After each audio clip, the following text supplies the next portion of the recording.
ಆನೆಯ ಸೊಂಡಿಲನ್ನ ಮುಟ್ಟಾಗ ಅವನಿಗೇನನ್ಸುತ್ತೆ, ಆನೆ ಅನ್ನೋದು ದಪ್ಪದಾಗಿ ಹೆಬ್ಬಾವಿನ ಥರ ಇರುತ್ತೆ ಅಂತ ಅನಿಸುತ್ತೆ. ಸರಿ ಆಯಿತು. ಎರಡನೇ ಮನುಷ್ಯ ಬರ್ತಾನೆ. ಅವನು ಆನೆಯ ಕಾಲ ಹತ್ರ ನಿಂತ್ಕೊಂಡಿರ್ತಾನೆ. ಅವನು ಆನೆ ಕಾಲನ್ನ ಮುಟ್ಬಿಟ್ಟು ನೋಡ್ತಾನೆ. ಅವನಿಗೇನನ್ಸುತ್ತೆ, ಓ, ಆನೆ ಅನ್ನೋದು ದೊಡ್ಡದಾಗಿ ಕಂಬದ ಥರ ಇರುತ್ತೆ, ಗಟ್ಟಿ ಇರುತ್ತೆ ಅಂತ ಅನಿಸುತ್ತೆ. ಸರಿ ಆಯ್ತು, ಅವನು ವಾಪಸ್ ಬರ್ತಾನೆ. ಮೂರನೇ ವ್ಯಕ್ತಿ ಹೋಗ್ತಾನೆ. ಅವನು ಆನೆಯ ಬಾಲವನ್ನು ನೋಡ್ತಾನೆ, ಮುಟ್ಟಿ ನೋಡ್ತಾನೆ.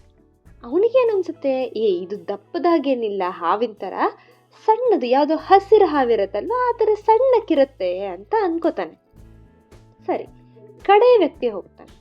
ಅವನು ಆನೆಯ ಕಿವಿ ಹತ್ರ ನಿಂತಿರ್ತಾನೆ. ಅವನು ಕಿವಿಯನ್ನೇ ಮುಟ್ಟು ನೋಡ್ತಾನೆ. ಅವಾಗ ಅವನಿಗೇನನ್ಸುತ್ತೆ, ಆನೆ ಅನ್ನೋದು ಬೀಸಣಿಗೆ ಥರ ಇರುತ್ತೆ, ಯಾವಾಗ ನೋಡು ಹೊಡ್ಕೋತಾನೆ ಇರುತ್ತೆ ಅಂತ ಅನಿಸುತ್ತೆ.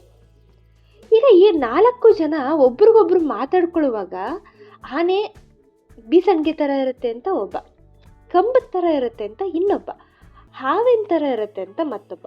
ಇವರೆಲ್ಲ ಅಲ್ಲಿ ಮಾತಾಡೋದು ಬಿಟ್ಟು ಹೊಡೆದಾಡೋದಕ್ಕೆ ಶುರು ಮಾಡಿಬಿಡ್ತಾರೆ. ಅವರೆಲ್ಲ ಕುರುಡ್ರಾಗಿದ್ರು.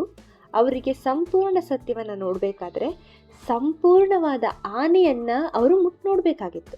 ಆದರೆ ಅವರು ಅದನ್ನು ಮಾಡಲಿಲ್ಲ.